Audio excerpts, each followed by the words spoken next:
guys, this is Christy Fulk with Create with Christy. I'm an independent Stampin' Up! Demonstrator in the U.S. Well, it's time for another 12 weeks of fall and Halloween for 2021. This is week number 5, and I'm making a Harvest Meadow fall bag. I absolutely love this Harvest Meadow suite. It's one of my favorites, if not my favorite, from the mini right now. Haven't got to use some of the Christmas suites yet, so it may change, but right now I am in love with this suite. And I'm in love with it so much, I've got an online class going with it right now. So after I make this and you really like it, then you might want to find out about my online class, and I'll have a link below in my video description. Just click on that and you get all the information on how you can get the class, and it's available until September 13th, 2021.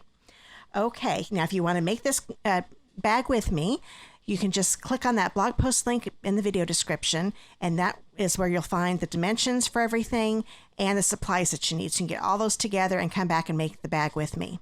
Okay, let's get started.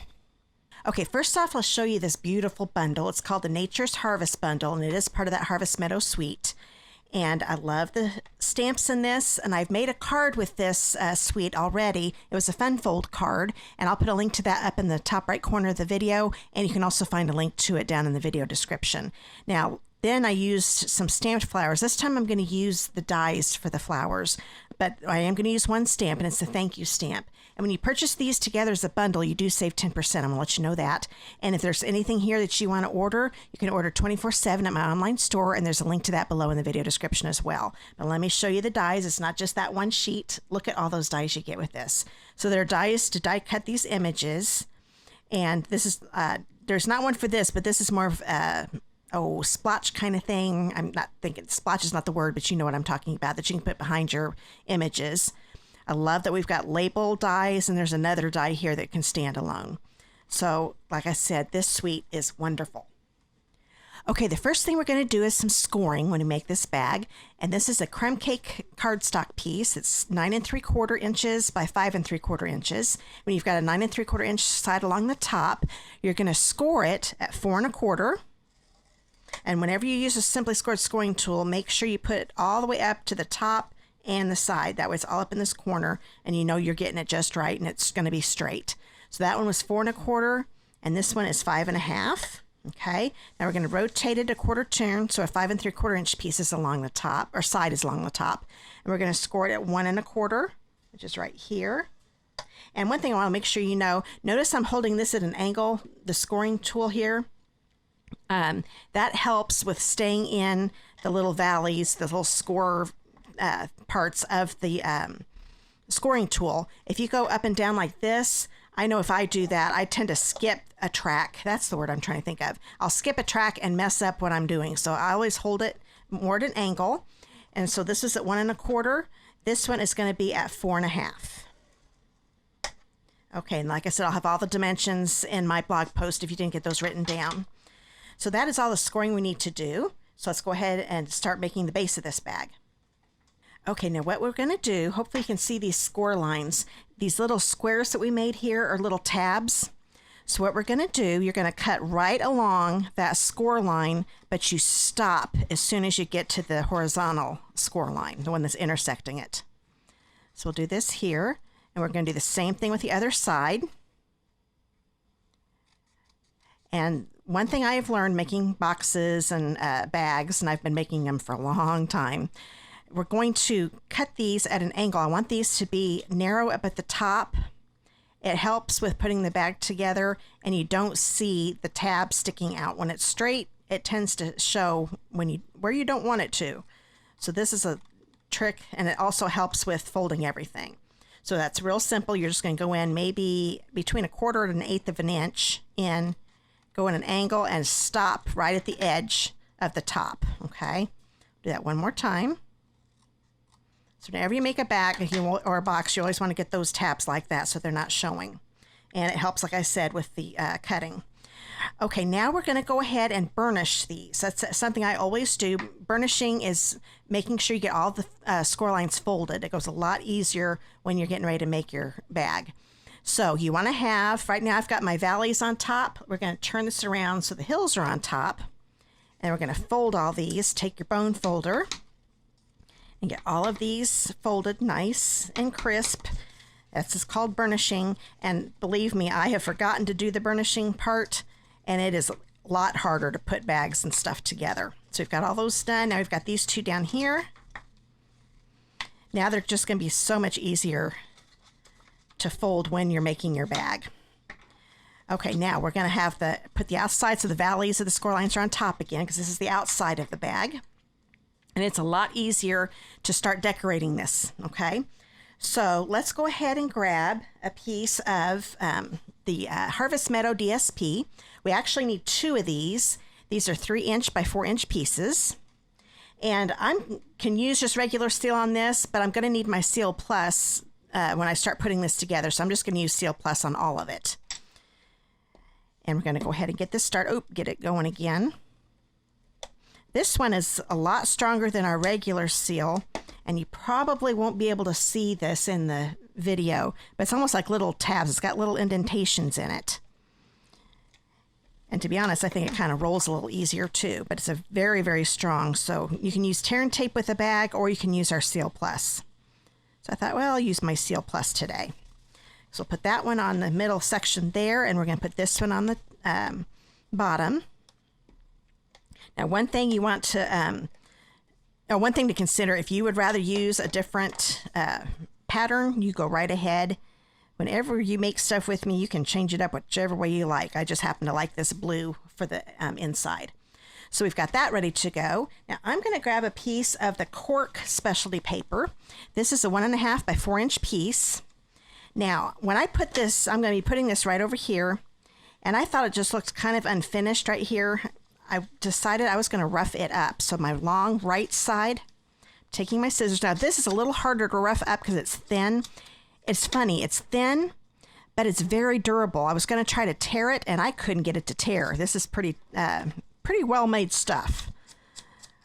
But the scissors work just fine. You could use your fingernail too, but I think the scissors work a little better. And you just keep going across the edge here until it looks a little roughed up. You're probably going to get some little grains coming off, which is fine. That's what you're wanting. I think I might do it a little bit more. It's almost starting to feel like leather.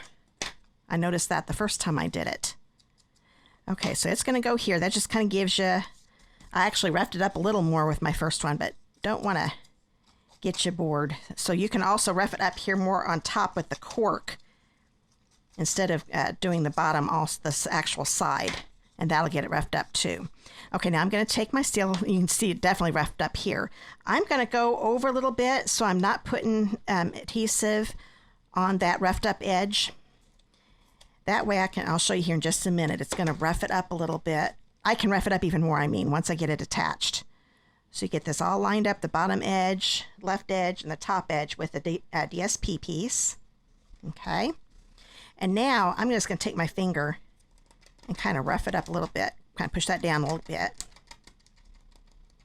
There we go. You definitely want to do the scissors first because it kind of weakens it up a little bit for you, makes it a lot easier. So now we've got that roughed edge. Hopefully you can see that. Oh, there we go. Gives it a little more dimension, and I just think it makes it look finished. A lot of times I'll put ribbon there, but that's not the look I was going for with this one. So we're going to do some die cutting next. Well, actually, we've got one thing to stamp. Let's hurry up and stamp that because that does need die cut. This is a 2.5 by 1-inch piece. You can also just use a scrap. And the one stamp I'm using is the thank you. I'm going to do it with Bumblebee. I'm not going to worry about getting my Stampin' Pierce mat out, which is what I normally do because this is a rubber set and I'm only doing these words. If it was an image, I would be getting that out, but it does just fine. The words do without using it this time. So we're going to put this in the dish, and I did forget to tell you what dies. Let me grab these real quick. I kind of did, but then I forgot to get them out. So we're going to use this little label here, and then all 3 of these. Okay.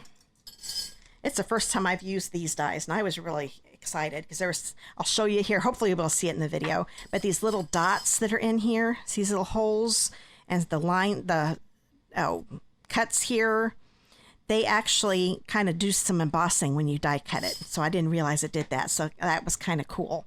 So we've got this. We'll go ahead and put this to the side and get our die cutting done. So get your Stampin' Cut and Emboss machine out. Okay, for those of you that are new to die cutting, when you're die cutting with our machine, you need the base plate, which is a nice thick plate here. This is plate number 1. Then you want your die plate, which is a thin one. And then you need one of the standard cutting plates. And this is a piece of crumb cake again. I didn't want a white background or a vanilla background. I want to look a little more rustic and dark looking. So that's why we're going to do these on crumb cake. And this is a 7-inch piece by 4-inch piece. So let's go ahead and put all of these big flowers on here. I thought this was the easiest way to get them on there all at one time rather than having one long strip. And I think it works better when you have the narrower part of the die go in first instead of doing it this way.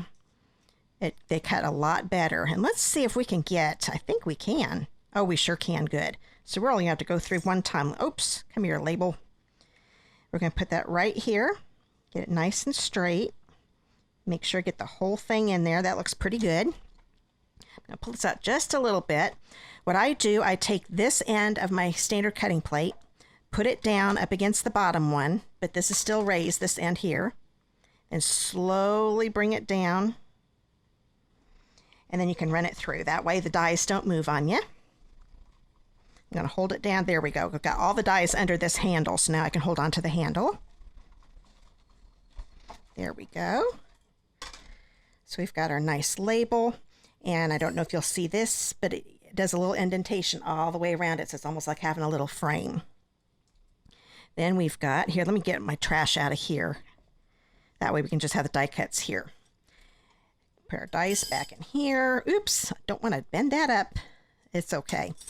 So we've got this. There's really not any, there is a little bit of a circle oval right here. So it does do a little center for your flower there. This one is the one, we're going to see it more when we sponge. Let me get a hold of this. But there's a little bit of detail right here and up here, which I was really excited about, and even in the leaves too. I had no idea those dies did that till I die cut these this morning. And then we've got this one. And yes, I said this morning, I'm running so far behind. But I'm glad it came together quick. So those are all the die cuts that you need. So let's go ahead and finish this bag. Okay, this is my favorite part of the bag. Getting these flowers colored. You could definitely just keep them the crumb cake, but I wanted some color to them. And actually, I didn't realize, like I said, the detail that's on here, the slight embossing that happens, I didn't see it till I started sponging. So I'm going to bring in my Early Espresso ink pad, and I'm using sponge daubers, because I think when I'm working with little spaces, I would rather use a sponge dauber than our blending brushes. You can definitely use the blending brushes, but I think it'd be a little harder to stay in little areas. So I'm glad we still have our sponge daubers. I'm just going over the top center part of this flower. And they're just faintly, you can see little dots. You can definitely see it better. If I'd used a lighter color, you might have seen it better. But when I start doing the yellow part of the flower, you're going to see a little bit detail on here. So we're grabbing the Bumblebee ink pad, and all of these colors that I'm picking out is from that Harvest Meadow DSP. I love being able to do this, that they give us the colors on the back of the DSP so we can stick with those. That's the neat thing about Stampin' Up! Products. I'm just brushing across here. You have things coordinate together. Like I said, you may not see this in the video, but if you make this on your own, you will. You just see a little bit of detail of the flowers, which is pretty cool. I'm going to get a little closer. You might be able to see it a little bit in the video, but I'm not sure. Probably not much. So we're done with the Bumblebee. That was all the yellow is going to do there. Let's grab the Misty Moonlight. Grab my sponge dauber for this color. And we're going to do the flower type stuff on the back, on the top, of this one.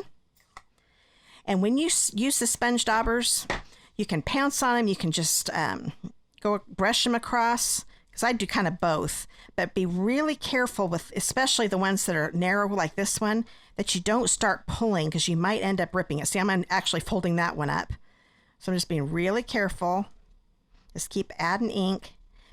Actually, when they're like this, when they're narrow, I tend to pounce a little more, because then I'm not pulling it by brushing it across. I'm just going to keep adding my blue on here. There, now it's starting to darken in. At first, you start going, okay, is this ever going to darken?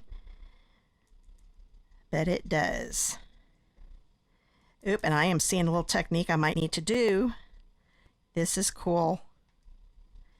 Look at that background back here. So that's something else I could do with the card another day. Okay, we're done with the Misty Moonlight. I think that looks pretty good. And I like having, see what I mean about the crumb cake in the background? It still gives it that rustic look right there. I really like that a lot. Okay, now we're going to grab this one right here, and we're going to use Calypso Coral. Now, one thing I want to tell you, when I said the colors on the back of the DSP, I don't know if all of the packs are like this, but the 2 packs that I have of this DSP, it says Cajun Craze, and it actually should say Calypso Coral. So the colors that are in the catalog are correct. But the one on the back, there is no Cajun Craze. You could probably still use Cajun Craze with it. I think it would look fine, but it does not coordinate exactly with the colors in the paper, just so you know. Okay, now this one is kind of like a thistle, but it does have some flowers. So I thought I'd do the Calypso Coral on here, just bring a little more color. So just the ones that kind of look like flowers. I am so in love with these dies. I mean, like I said, I just love everything about this suite. It's so pretty. Okay, so now we've got those sponged. Now the green I'm using is Soft Succulent. Grab this one and get the sponge stopper for it. And we're going to sponge everything that we want green with a Soft Succulent. So with these two, since they're more like leaves, I do these just a little bit darker than I'm going to do this one, because that one's more of a thistle, and I kind of like showing a little more of the crumb cake. Now, like I said, these are real thin again, so be real careful when you're sponging these that you don't tear them by accident. And I'm kind of brushing, I am brushing a little more on these, I think. Just hold it in certain places so you don't tear. And then you can move your finger down when you're down here. There we go. So isn't that neat? I love this. I was so glad I tried this on crumb cake. Because the white, it was just too light for me.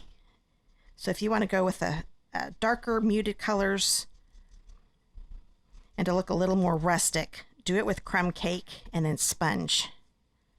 You could also use our Stampin' blends too, but that would probably wouldn't look as rustic looking, because you can still kind of see the brown in the background. So there we've got that. Now this one, like I said, I'm not even going to re-ink this one. I didn't like it just crumb cake, because I almost left it crumb cake. So now I'm pouncing on this and just bringing in a little bit of the green, like so. If you need to add a little more ink, go right ahead. But if you just keep pouncing on it, you'll probably have enough ink from the other ones that you did. So that made it a little green, but not quite as dark as the others. I just thought that looked nice. Okay, so now I'm going to show you a trick on how to get these flowers on the bag. Okay, I've brought my bag back in. I'm going to lay this one about right here. And at first I was going to cut these down. When I laid them down, I thought, you know what? I like them sticking up off the top of the bag. So I left them the length that they were supposed to be. So I'm putting these two in the back, kind of like this. This one probably a little straighter. And I'm okay with it going over the score line here too, because that'll have it coming off a little bit on the side of the bag too. But one thing you want to make sure that your flowers, like this one is too low because it's going past that score line down here, because this is the bottom of our bag. So we're going to kind of push that up a little bit. So right now I'm just laying these down to get an idea where I want to put them. And then this one, I kind of want to angle like that, and then probably bring this back out a little bit more. Okay. So once I've got them laying pretty much the way I like them, and I'm getting close, there we go. I'm going to carefully lift up this yellow one. Okay. This one has more places to put adhesive. These are really narrow. So what I'm going to do, I'm going to bring my silicone mat in. You don't have to. Okay, so what I'm going to do is grab my Seal Plus, put some across here. Now, one thing with Seal Plus, like it's got those tabs, just fold those over if you do see some, okay? Then I'm going to put it right here. And a little bit right here. Actually, I think next time I use Seal to begin with. I think I'm going to recommend using the regular Seal. So I'm going to put that on the list, because that is a little more pliable, and you don't have to worry about the glue sticking out. But this is still going to work. I'm just going to keep playing with it like this. All you have to do is fold them over, and they're fine. So the Seal Plus is definitely workable. So we'll go ahead and keep doing that. So what I'm going to do, I'm going to carefully lay this down. I'm going to stand up here for myself so I can see what I'm doing. I'm going to lay this down nice and careful where I want to get that blue one back up a little bit more. Okay, put those down. Now, that has made me catch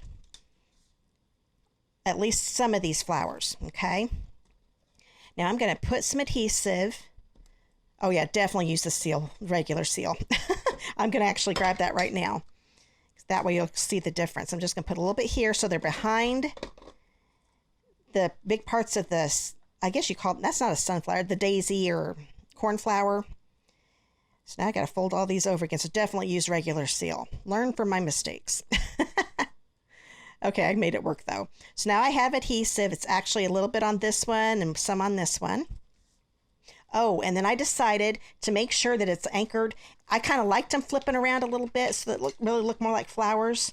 But just to be on the safe side, I'm going to take a black dimensional and put one right here on the back of that cornflower. Okay, so we'll take the paper backing off of this one. If I can get a hold of it. There we go. Then I can bring this back over. They're all still together. Get them back in place. I'm not going to push them down until I've got them where I want them. That looks pretty good. So now I'll push these down and push this down. Oop, I just got it. Okay, I've got a little bit of my dimensional showing, so make sure you come down a little bit farther. Sorry about that.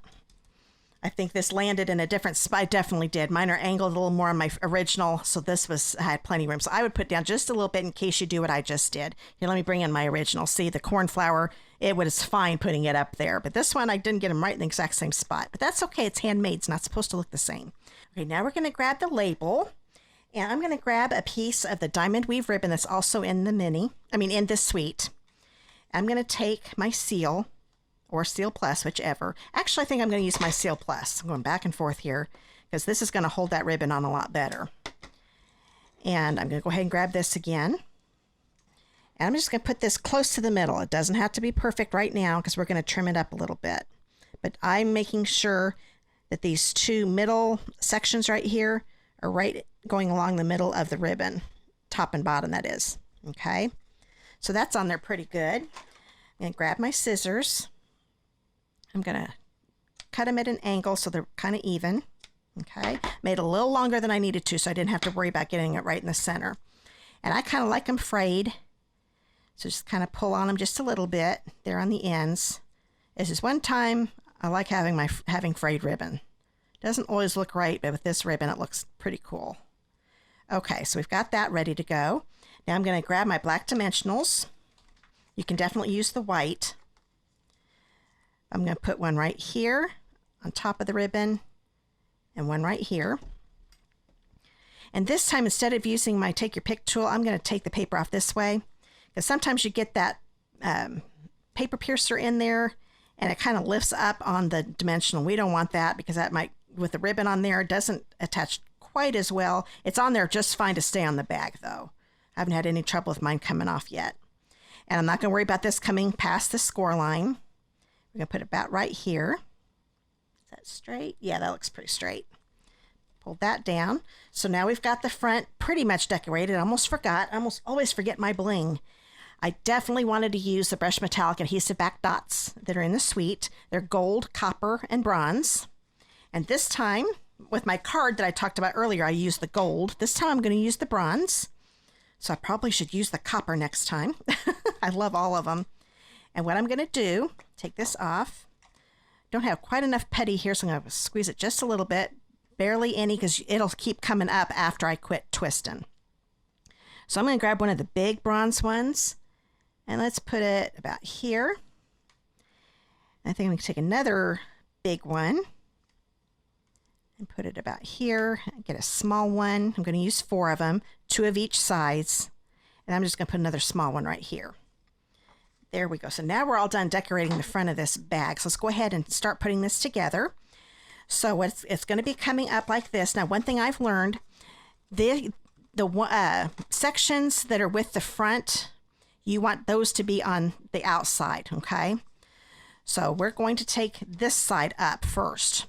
So I'll bring this down. Let's go ahead and turn this over. What I need to do is take my Seal Plus, that is, and we're going to put, and like I said, you could use tear and tape too. I'm going to put this right here. So I think you can see those. Go ahead and do the other side too. Just put them on along the angled ends, or sides actually. Okay. Now we're going to hold these up because I don't want them sticking to my work surface, so they're bent up. I'm going to take this side here, and I'm going to make sure this is going to be the bottom of the box. I'm going to make sure that this is touching my work surface, my table. Okay, so I'm pushing that down, make sure it's right up against the table, and then squeezing the tab on. That makes it so this is nice and perpendicular like it's supposed to be. So use your table to make sure that you're getting that and you're not getting it on at an angle. So get this one up, kind of bring it in a little bit. Get this up against the cardstock and make sure the bottom edge is up against your table. And then you can bring your tab up and squeeze it. Okay, so that's what it's going to look like. See the tabs there on the inside. Now we're going to take some more of the Seal Plus. I'm going to put it all the way across here, and I'm going to go ahead and do some here too. But you want to make sure you put it on this section, and it is easier to put on this section too. You don't want to put it on here, and I'll show you why in a minute. Okay, we're going to do this one more strip. Oops, I need some more here at the bottom. There we go. So now we've got our adhesive on there. Doesn't matter which one you get up there. Now, I don't want this section here to show above this, because if you were to put this bottom all the way to the bottom to the table like we did before, we're going to see a little sliver of this, and it's not going to be straight. So what I'm doing, I'm going to make sure that the top edges here, both of them, are even. Then when they are, then bring this down. Because a little bit, you may not be able to see, this isn't all the way to the score line. It's real close. That's the way it should look, because that's the way boxes look. So don't worry about that being right up to where that score line is, because the part you want to line up the most is this top section right here. Okay, so see how that lined up. So we're going to do the same thing here. And the Seal Plus, I have noticed, if you're real careful, you can bring it back up again the first few minutes. I haven't timed it. The regular seal, I know you can do it for 10 minutes. Afterwards, you can lift it back up again. But thankfully, I found out with an old project. I can't remember which project, but I found out that I could lift it back up again. But there we go. I'm not going to need to, because I've got that all on there. So that's why I kind of like it with this box rather than the tear and tape. So now we've got this, but it needs a handle, doesn't it? So we're going to grab a piece of this crumb cake again. This one is 11 inch by 1 1/4. And I thought, okay, this looks kind of bland. This is what I was originally going to do, and that just looks kind of bland. So I grabbed a piece of the Cork specialty paper again. This is 1 inch by 11. And actually it's going to be a little smaller. I noticed that the Cork paper is not exactly 12 by 12. No big deal with this. So I took off a 1 inch square. So that's actually going to make this a little shorter than 11. I wanted to have a 1 inch square because I thought, if I have a perfect square, I bet I can use that on another project rather than having one that looked a little oblong. So I'm going to take my Seal Plus again. We'll turn this over. Put some across the end here. One here. Oops. You know, with the thin strips, let's do it this way. Let me get this going again. I think this is how I did my original. I forgot. I'm just going to put 2 here on each end like this. You can tell I didn't get quite to the end of this one, so let's just add one here. Okay. Then we will go along and add a few places here along one side. Oops, there we go. I think I might be on the end of my, let's see here. Because I think that was, oh no, it's still going. For a minute there, I thought I was on the end. I brought a spare just in case, my refill. Okay, so now we've got this ready to go. And I'm going to put this near the bottom edge since this is a little shorter. You actually could go all the way to the edge. We're going to be covering this up. It's going to be inside the box, so nobody's going to know the difference. That's why I didn't fret over it. Make sure this is nice and straight. Okay, because you notice it didn't go right to the end and it's not even, but I'm not going to worry about it because, like I said, this is all going to be hidden. Take my Seal Plus again. This time I definitely want to go across. I'm going to make 2 strips right next to each other because I thought the one strip, we need a little more reinforcement since this is going to be the handle. So if we can see the 2 little strips and get that, there we go. So it's a little thicker than just one strip. Put this in the box. Make sure you bring it all the way down to where you don't see your adhesive anymore. Make sure this looks straight here. Put that down. Bring this around. Put this in. Make sure all that adhesive is covered up. And there we go. We are done with this gift bag. Isn't that cute? Now, I didn't put anything inside because I thought you guys can figure it out. It's got, because we can put a bunch of candy in here. You can put a gift in here. It's big enough. Like this is a 3¼ by 4¼ here, and then 1¼ inch width. So it can put quite a bit of stuff in there. Well, I hope you enjoyed this week's 12 Weeks of Fall and Halloween project. And I promise I will do a Halloween project next week, and that'll air next Friday at between 3 and 4 p.m. Eastern time next week. So I'll be doing these through October 22nd. And if you'd like to stamp with me again, just click that subscribe button below, and then click on the bell icon that pops up, and then select all. That way YouTube will notify you every time I do a video, because I'm hoping to do a different video, maybe a Christmas card one before next Friday. We'll see if that happens, since we have a short week with Labor Day. And by the way, I hope you all have a great Labor Day weekend. Now, if you live in the United States and do not have a demonstrator of your own, I would love to be yours, and I'd love to send your first catalogs out to you free. This is the annual catalog. Let me get this out of the way. I don't want to smash it. Then we've got the July to December mini catalog and Celebration, and you don't want to miss Celebration. It's through the end of this month, September 30th, 2021, and you get free stuff. If you know about Celebration, you already know how wonderful it is. For those of you who don't know, I've got a Celebration link below, and you can click on that and find out all the information, how you can get all the free stuff. Okay, here's the project we just made, and let me bring in the one I made earlier. That's my original, so you can see it's a little bit different. I moved the flower just a little bit, but they still both look great. Not much difference. And please support my channel by giving me a thumbs up or commenting below. I really do appreciate it. It helps out a lot. See you in the next video, guys. Bye.